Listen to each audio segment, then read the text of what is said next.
The story of the kings and queens of England is more surprising than you might think. It's a fine drama, 1,000 years of tales of lust and betrayal, of heroism and cruelty, of mysteries, murders, tragedies, and triumphs. But there's more than that.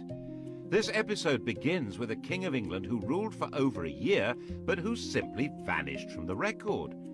And it ends with a boy whose claim to the throne was based on fictions that became historical orthodoxy.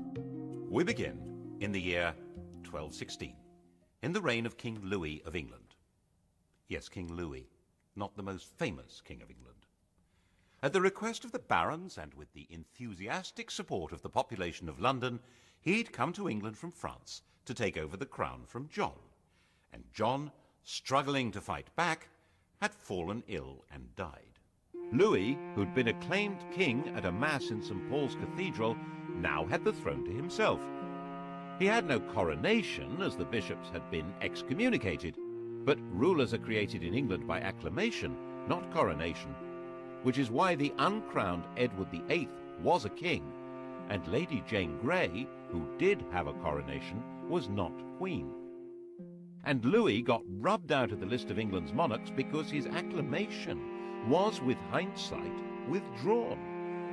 That was because the barons had not expected Louis to appoint his friends from France and Flanders as his chief councillors. They'd expected to be given much more control over what went on, and then they thought, well, there's a better option. John had a 9-year-old son, Henry. Of course, no child had ever been king, but there's a first time for everything, and if the king was a child and one of the barons was regent, then the barons really would be running things. Of course, Louis controlled London, but the child was at Corfe Castle, and they could at least get him to the nearest abbey, Gloucester, to crown him. Of course, they didn't have the crown, but they could use his mother's gold neckband. Actually, they didn't have an archbishop available to do the coronation. Never mind, the Bishop of Winchester was available and had the keys to the treasury. It wasn't a well-attended ceremony. Not even all of John's executors could get there, but it would have to do.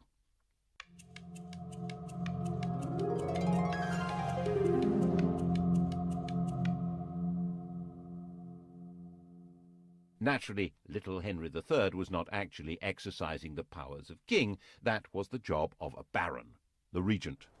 The chap that got the job was a 70-year-old Earl of Pembroke, William Marshal. A safe pair of hands if ever there was one. Old Faithful. Marshal had long ago been a bold young knight in the days of Henry I, the child's grandfather. He'd worked his way up the greasy pole of advancement by the simple, if very unusual, principle of loyalty to his lord and total trustworthiness. Everyone trusted him, and now the barons expected him to get rid of Louis and rule on behalf of little Henry. And Louis was roundly defeated. In the end, he agreed to go back to France and agree he'd never been King of England at all.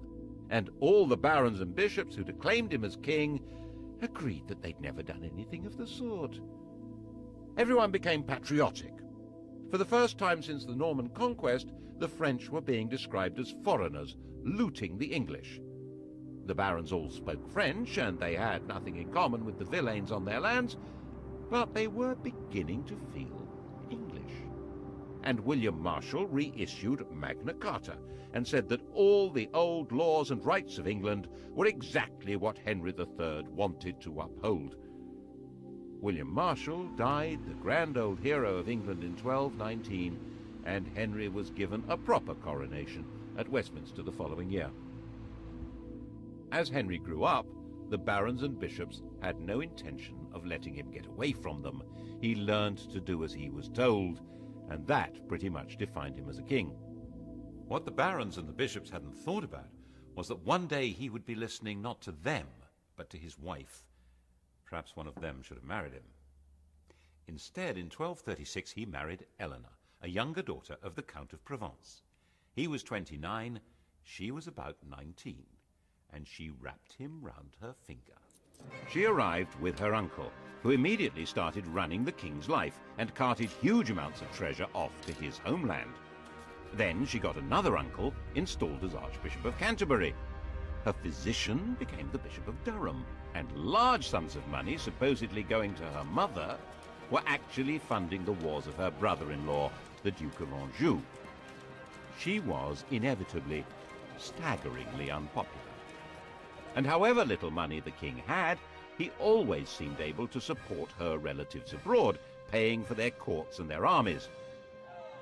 In 1263, the population of London rose in rebellion. Their targets were Flemish bankers, Jewish financiers, and Queen Eleanor. She was in the Tower of London, London's royal palace, and got away from the Watergate to slip down the Thames to Windsor. As her boat approached London Bridge, she was pelted with missiles by a crowd shouting, "Drown the witch!" She managed to get back to the safety of the Tower. The kingdom had become ungovernable, at least by this king and queen. This was not the same country it had been in 1066. Towns had grown, trade had grown, London had grown. With the barons losing influence and Londoners angry, the crown itself was in danger. England was on the edge of revolution. Enter the revolutionary, a Frenchman on the make, the charming, clever younger son of a powerful and ruthless Norman lord, a chancer with style, Simon de Montfort. France was now ruled by King Louis's widow on behalf of their young son. She was a shrewd woman who decided that young Simon was dangerous stuff and forced him to escape abroad. He'd come to England in 1231 when he was about 23, intending to recover land his family had lost years ago. And he was really good at it. He became the best of friends with the impressionable Henry in no time, and Henry's sister fell for him. In 1238 they were married, and he was given back those lost family lands. He was Earl of Leicester. The English were suspicious of foreigners, so Simon completely converted into an Englishman. In 1239, Henry and Eleanor had a son. Simon sponsored the baptism. They chose the name Edward, after the great Anglo-Saxon king Edward the Confessor. This French royal family had adopted English patriotism. But as the political crisis deepened, Simon became increasingly committed to the total reform of government. Eventually, the crisis became a full-blooded civil war, and by the time the war ended in 1264, Henry and his son Edward were Simon's prisoners, and he took over the country. Simon now set about inventing an entirely new form of government, one which was based on the deeply rooted English principle of consent. In 1265, he summoned a meeting of the country, a parliament, at Westminster, to endorse his government. He summoned not only barons and bishops, but also 2 knights from each shire, and, most extraordinary, representatives from all the boroughs, the towns. He said he was acting in the king's name, but the king didn't have much to do with what was going on. In fact, Simon had established what we might see as a modern state. There was a written constitution, a symbolic king, a powerful leading minister, and there was a parliament with representatives of the church, the countryside, represented by great landowners and gentry, and of towns. We might see it like that. They didn't. To most people at the time, this was clearly the tyranny of Simon de Montfort. By now, Prince Edward was a grown man, 25 years old, and it was his job to overthrow this tyranny and restore the crown. First, of course, he had to escape imprisonment at Hereford Castle. The prince was allowed to exercise his horse on the common, so he wore out his guards' horses, racing with them, and then jumped onto a fresh horse that had been brought for the purpose and disappeared into the distance. What followed is known as the Battle of Evesham, at the end of which Simon de Montfort was chopped up into pieces. Henry was back on his throne, but it was Edward who was now running the country. This tall, muscular warrior, he was called Longshanks, had the military skill to crush the remaining rebels and the good sense not to punish them afterwards. He understood how to make peace, and accepted the proposition that the king must respect legal limits on his power and consult with the nation. He also habitually spoke English, the first royal to do so since 1066. Parliament made him the steward of England. De Montfort's revolution had left its mark.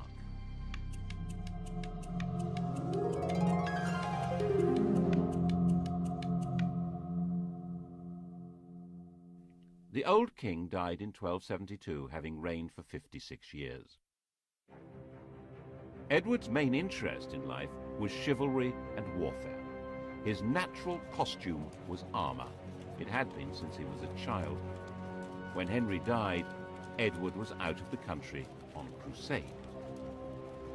He came home to be crowned with his queen, yet another Eleanor, in 1273.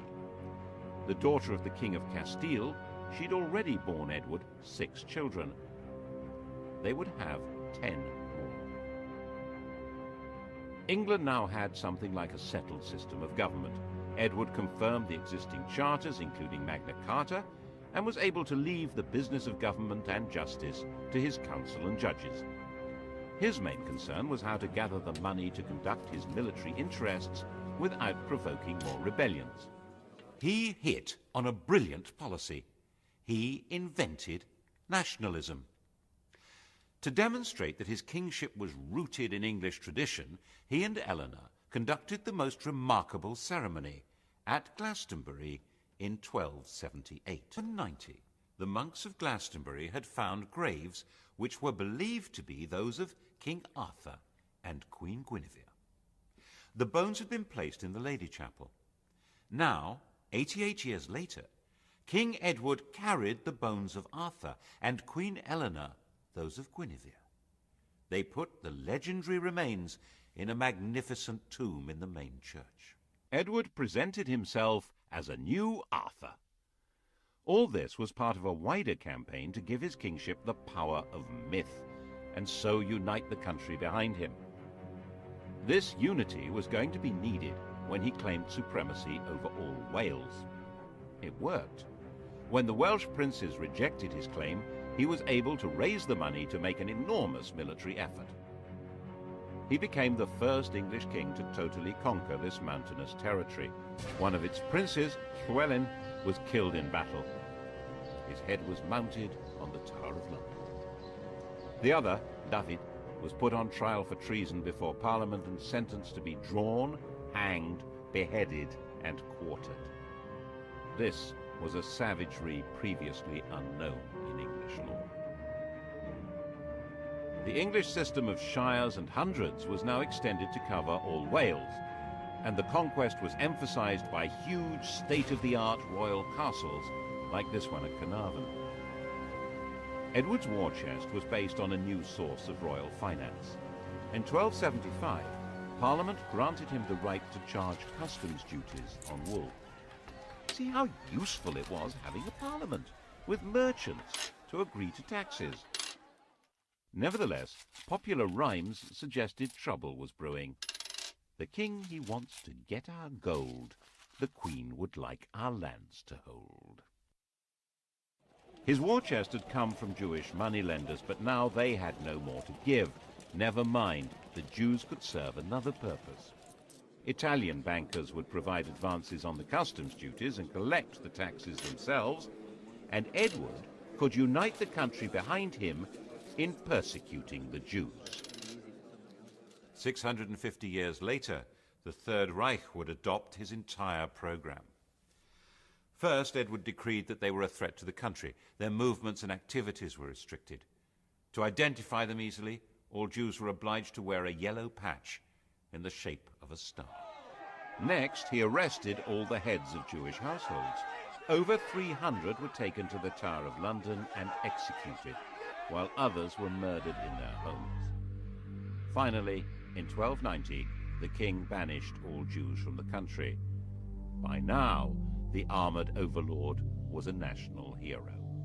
When his wife, Queen Eleanor, died in the same year, worn out by childbirths, his own grief was turned into a major display of national mourning. Her body was ceremonially carried from Lincoln to Westminster and a memorial cross erected at every one of the 12 resting places, including here at Charing in London. Charing Cross. It was time to enlarge the kingdom again. In 1296, he led an army to enforce his claim to Scotland. Edinburgh was seized, and the King of Scotland, stripped of his crown, was imprisoned in the Tower of London. Scottish kings were crowned enthroned on the Stone of Scone, or Stone of Destiny. Edward had it moved to London and put in the coronation chair in Westminster Abbey. Edward appointed a trio of Englishmen to run the country.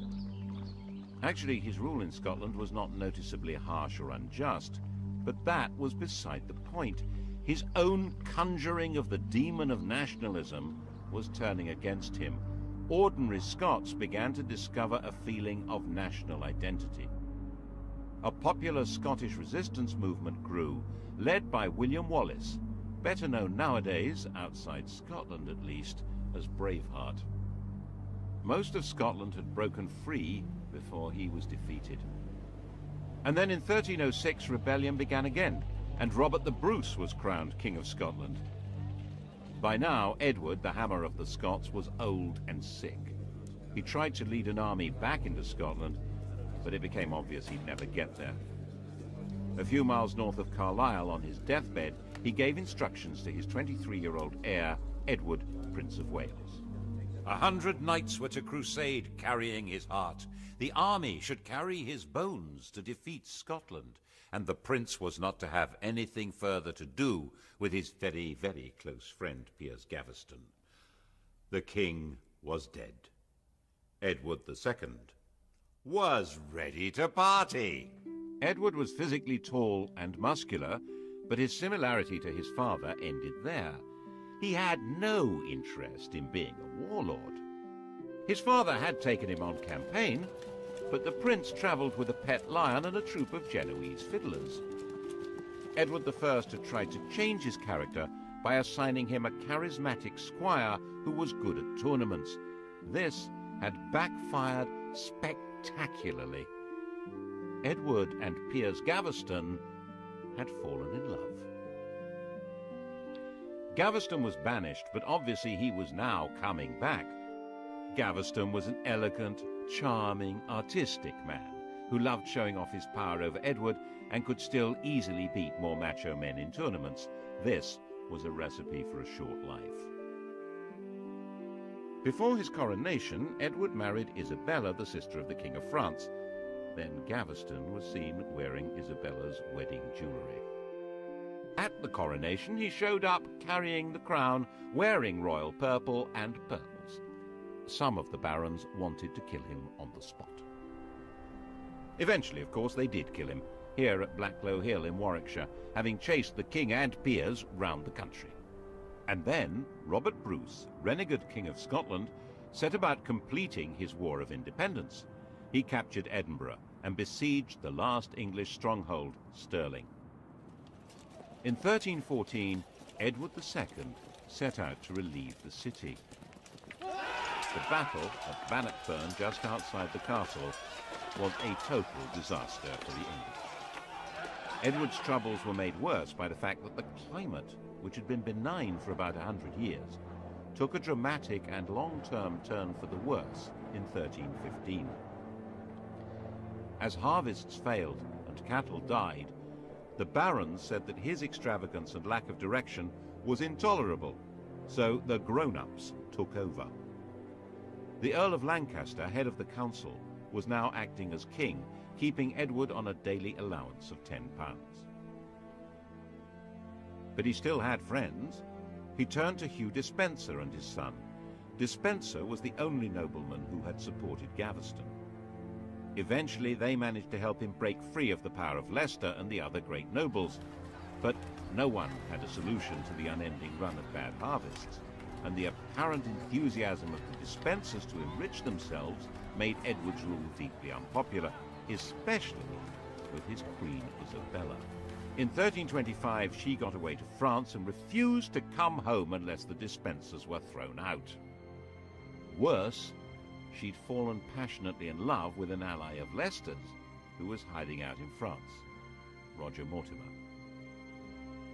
Isabella and Mortimer gathered an army and invaded England in September 1326.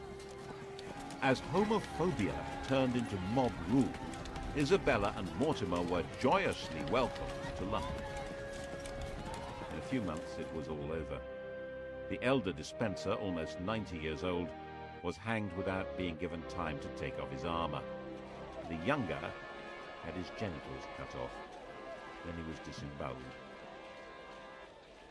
The object was for Isabella and Mortimer to rule in the name of her 14-year-old son.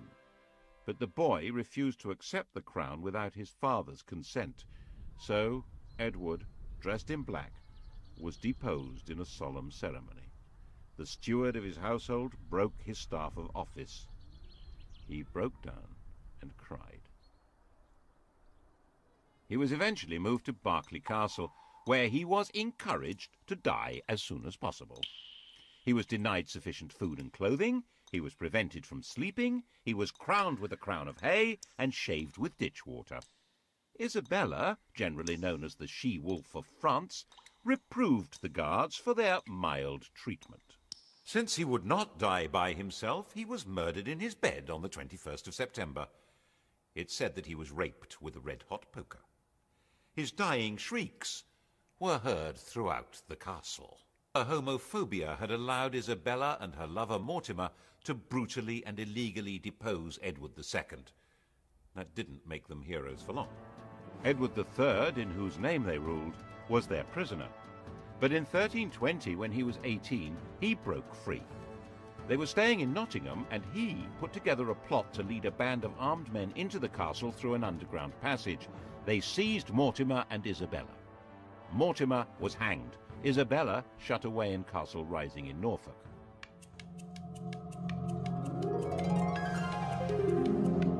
And England had a king again.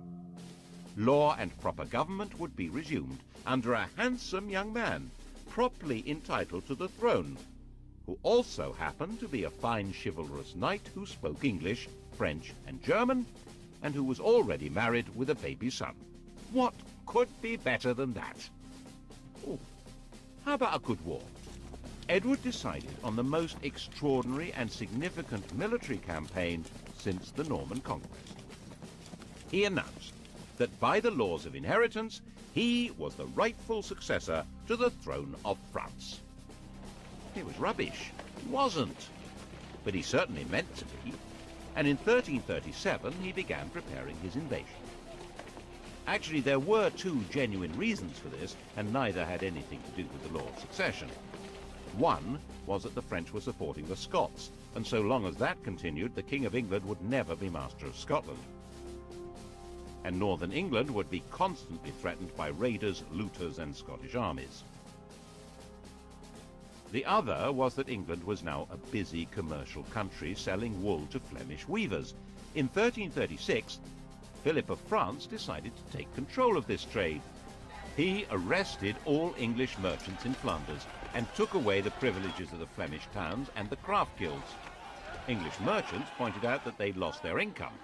The king had lost his customs duties. The kingdom had lost its foreign trade. The coast on the far side of the Channel was vital to English security and prosperity. Whatever the cost, it must be kept open. The same imperative would force Britain to war against Napoleon, against the Kaiser, against Hitler. Edward was the first to have to face it.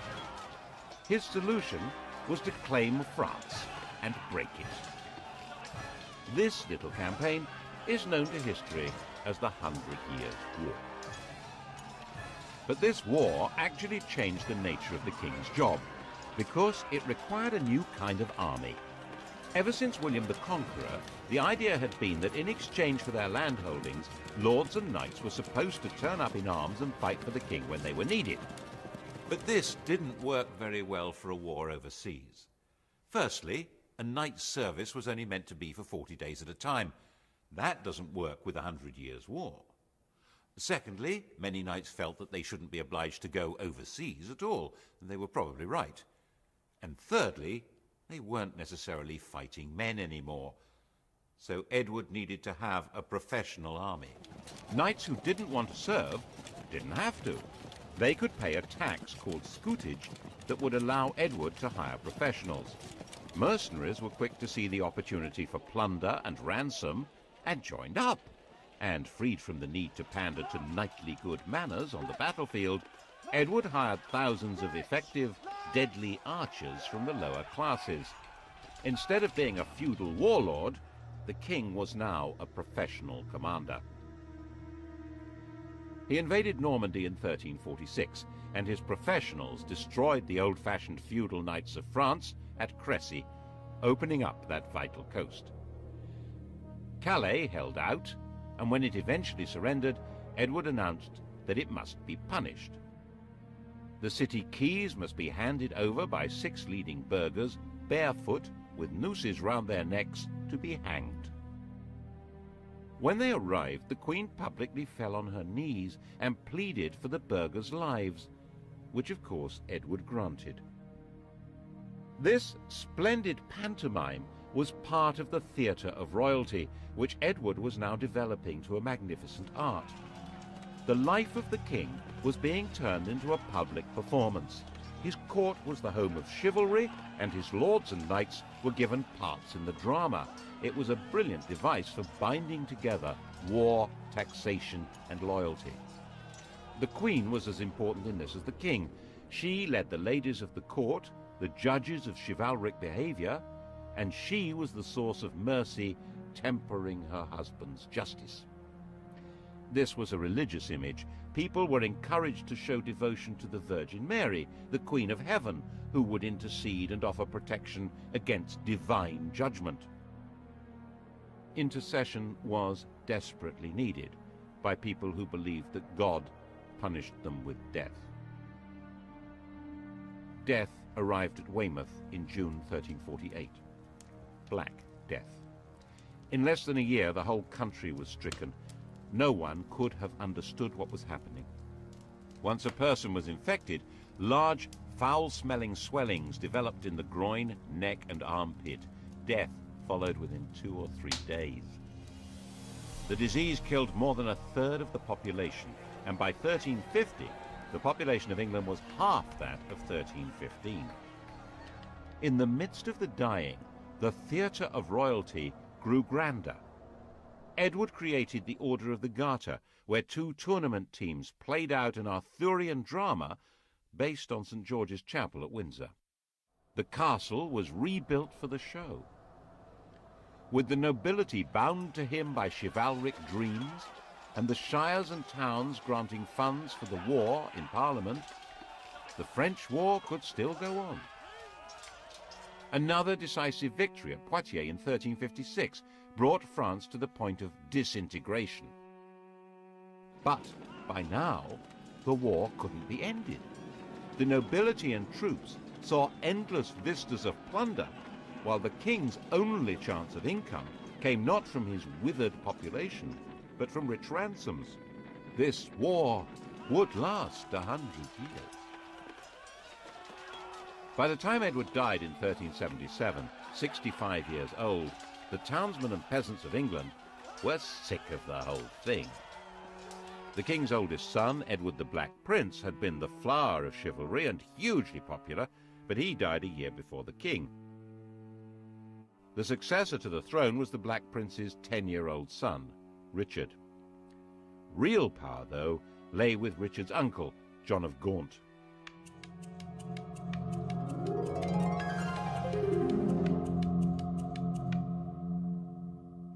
The war had by now turned against England. The French were ravaging the English coast.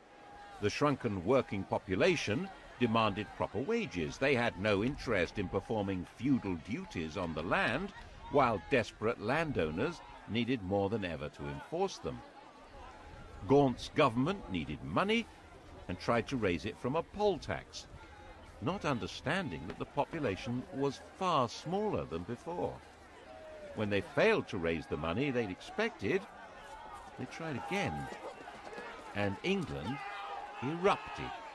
Lords, nobles, bishops, get rid of them all. Who needs them? When Adam delved and Eve span, who was then the gentleman? The so-called Peasants' Revolt of 1381 was actually an uprising of the respectable people of towns and villages across England. Its aim, at least for the rebels that captured London, was an end to lordship in church and state. Just one archbishop and a king. Specifically not, they added, a king called John. They detested John of Gaunt, who went into hiding. The dramatic moment, of course, was the meeting of Richard and the rebels at Smithfield on the 14th of June. The rebel leader, Wat Tyler, was talking to the king when the mayor of London cut him down. The rebels immediately drew their bows, and the king, now 14 years old, rode forward to calm them. I will be your captain. Come with me into the fields, and you shall have all you ask. And they dispersed as he told them. It was an astonishing lesson in the mysterious power of kingship. The rebels should never have trusted him, of course. Once the danger was past, the ringleaders were hunted down and killed. Villains ye are, and villains ye shall remain. Years later, when Richard would need popular support, he would find he had none. But Richard had been given a dramatic vision of himself. He seems to have been convinced that the basis of his power lay in the special authority of sovereignty. He was the first English king to have portraits made. Instead of wars, he offered tournaments accompanied by music and dancing with the ladies of the court. But Richard's choice of companions were not the kind of men that most barons approved of. And above all, Richard abandoned the war with France, leaving France in control of Flanders. Unpleasant references were made to Edward II, and look what happened to him. He found himself up against a group of noblemen who called themselves the Lords Appellant, appealing to have his closest advisers removed and take over the government, which is what happened. Richard was effectively dethroned. He was able to recover power in 1397. As part of his efforts to secure his throne, he exiled Henry Bolingbroke, John of Gaunt's son. But Bolingbroke came back with a vengeance, and Richard found that wherever he turned for support, it simply wasn't there. Bolingbroke captured him, demanded his voluntary abdication, and then sat on his throne. Richard disappeared into a prison in Pontefract Castle, where he was murdered. Richard had no children. The line of the Black Prince, Edward III's eldest son, had come to an end. The proper heir to the throne was an 8-year-old boy called Edmund, living in Ireland, the great-grandson of King Edward's second son. Henry's father was the third son, so Henry was certainly not heir to the throne.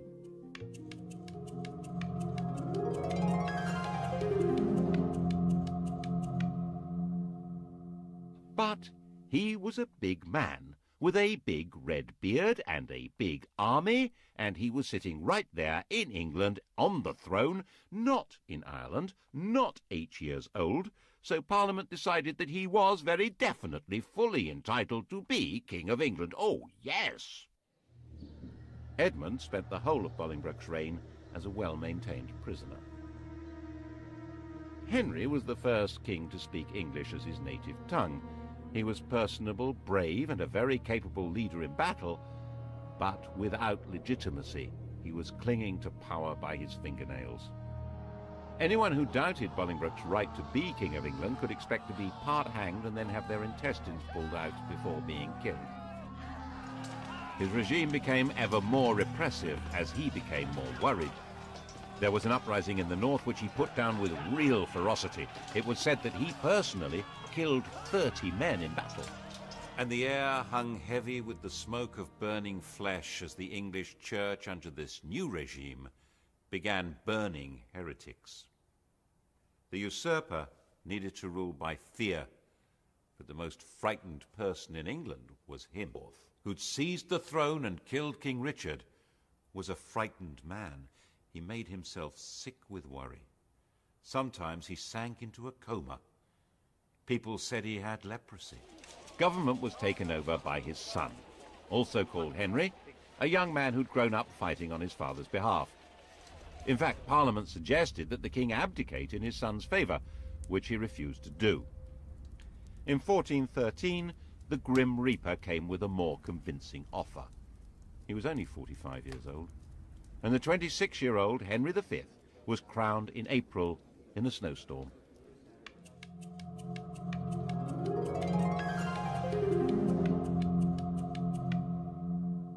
Henry V did all he could to get the country back onto a stable footing.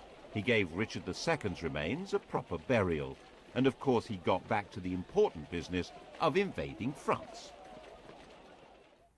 France was still in a state of disintegration, ruled by Charles VI, a man with a severe mental disturbance.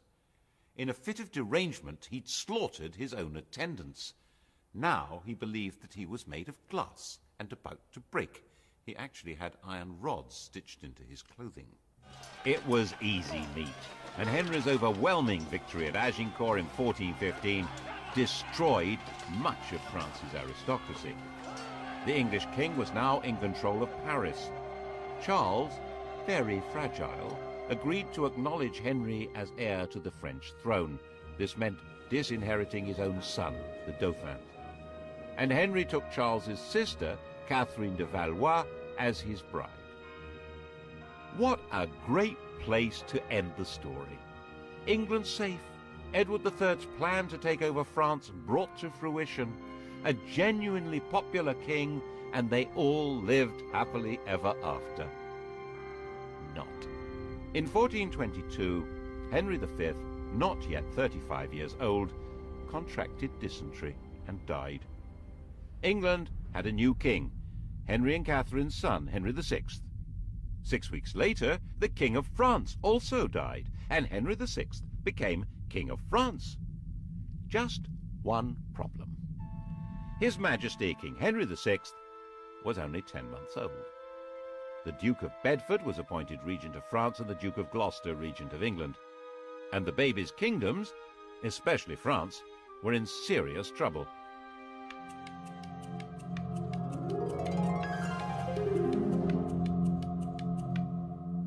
The Dauphin wanted his kingdom back, and everything the English had done, ravaging the countryside, destroying all authority and stability, could have been calculated to create a passionate nationalism. It was entirely natural for people to believe that Joan of Arc was on a divine mission to drive the English out of France and give it its rightful king. Under her inspirational leadership, the Dauphin's forces took over Orléans and Reims, and he was crowned King of France in Reims in 1429. Little Henry had still not been crowned king of anything. Something obviously had to be done about that, so later the same year, now 7 years old, he had a coronation in Westminster Abbey. The idea was then to get him to Reims, where kings of France are supposed to be crowned. But that just wasn't safe, so he ended up being crowned King of France in Paris. It was all a mess. In fact, English forces were now fighting a losing battle. The new factor in the equation was gunpowder. Cannon and handguns changed the whole nature of warfare. And Henry did not grow up to be a warrior. A quiet, studious young man, he never felt it was his job to lead the English forces in battle. They were finally destroyed at Castillon in 1453. The 100 Years' War was over. England was left with no possessions in France except Calais. But Henry's problems had barely begun. The taxes needed to fight the war, and corruption among royal officials meant the country was disheartened and angry. And the issues of legitimacy that had lain pretty dormant in England since Henry Bolingbroke usurped the throne were now coming out of the woodwork. Richard II had been the last legitimate king of England, if there was such a thing. He'd been succeeded by his murderer, Henry Bolingbroke, the father of Henry V, the grandfather of Henry VI. They were all descended from John of Gaunt, Duke of Lancaster. But that wasn't the legitimate line of descent. John of Gaunt had an elder brother, whose descendants were still alive. The rightful King of England had not been Henry IV, but Edmund, the Earl of March, and now that Edmund was dead, it was his nephew, Richard, Duke of York. Edmund had carefully and probably wisely never made a point of making his claim. Henry IV and Henry V had been seriously powerful men, but Henry VI wasn't in the same league. His interest was not in war but in learning. He founded Eton and King's College, Cambridge, and he was a gentle, pious man. There were many who believed that he was more a saint than a king. Richard, Duke of York, now 40 years old, decided that it was time for the crown to fall into his hands. His claim was supported by most of the barons of southern England. The northern barons felt all this was codswallop. They had the right to choose their king, not be passed like slaves to whoever inherited them. And then, quite suddenly, in the summer of 1453, the king went mad. He'd probably inherited the strain of madness in his mother's family, the illness that had racked Charles VI. The true legacy of Agincourt was not the crown of France, but a recurring disease that would afflict members of the English royal family for centuries. He lost his memory, he lost control of his body, he lost the ability to speak coherently or understand what was said to him. His wife gave birth to their only son, but he knew nothing about it.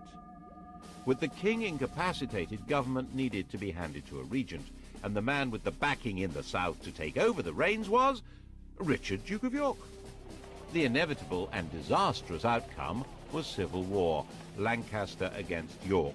Their badges, the Red Rose of Lancaster and the White Rose of York, gave history the Wars of the Roses. To begin with, it was a war for control, not of the crown, but of the king. Richard didn't want to be crowned while Henry was still alive, nor did he want to kill him, but he did want to control the government and be recognized as Henry's successor. The king made a partial recovery, but was quite incapable of taking charge of his own defense. His queen made an impressive effort to do it for him. Margaret commanded in the Battle of Wakefield in 1460, when Richard of York was killed. Richard's son, Edward of York, had none of his father's qualms about taking the crown. In March 1461, Edward, without any parliamentary approval, had himself crowned Edward IV.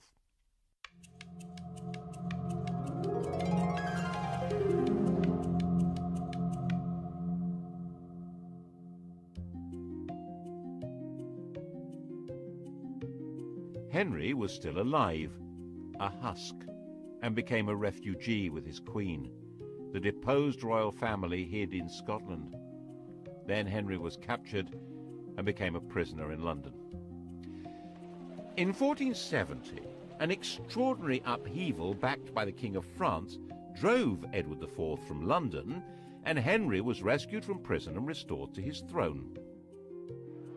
It's said that while Edward plotted his return from exile in Holland, Henry had a curious interview with one of his distant relatives, a boy of 14, Henry Tudor. After the death of his father, Henry VI's mother, Catherine de Valois, had an affair with one of her servants, a Welshman, Owen ap Maredudd ap Tudor. It was probably King Henry who arranged the marriage of their son Edmund Tudor to Margaret Beaufort, a great-grandchild of John of Gaunt. Margaret became pregnant immediately. But the Beaufort family were disbarred by ancient royal charters from ever succeeding to the throne. So why did she call her baby Henry? No Beaufort had ever been called Henry. No Tudor had ever been called Henry. It was a king's name. It suggests that Owen had great plans for the boy, and that was obviously what Edward of York thought. As soon as he had Owen Tudor in his power, in 1461, he had his head chopped off. His head was displayed, lit up with 100 candles. Henry Tudor, aged 4, had been taken prisoner, but now young Tudor was free, and according to later stories was looked on as an important figure in the line of succession. According to Shakespeare, Henry VI looked at the boy and said, "Lo, surely this is he to whom both we and our adversaries shall hereafter give place." The following year, Edward IV made his counter-strike. King Henry's son was killed at the Battle of Tewkesbury, and Henry VI himself was captured. A few days later, he was murdered in the Tower of London. The Wars of the Roses were over. The competition between England's barons for control of the kingdom had ground to a bloody end, with most of the great families of nobles having been slaughtered. Henry Tudor was now head of the House of Lancaster. He had no claim to the throne, of course, coming from the debarred Beaufort family, so Edward should not have regarded him as a threat, in theory. Just to be on the safe side, he fled to Brittany. But Henry Tudor would be back, and he would make sure he controlled how the story was written. In the next program, we'll see how Henry Tudor shaped our knowledge of what followed, creating the story of the most evil king in history and setting the stage for the most heroic queen. How much do you know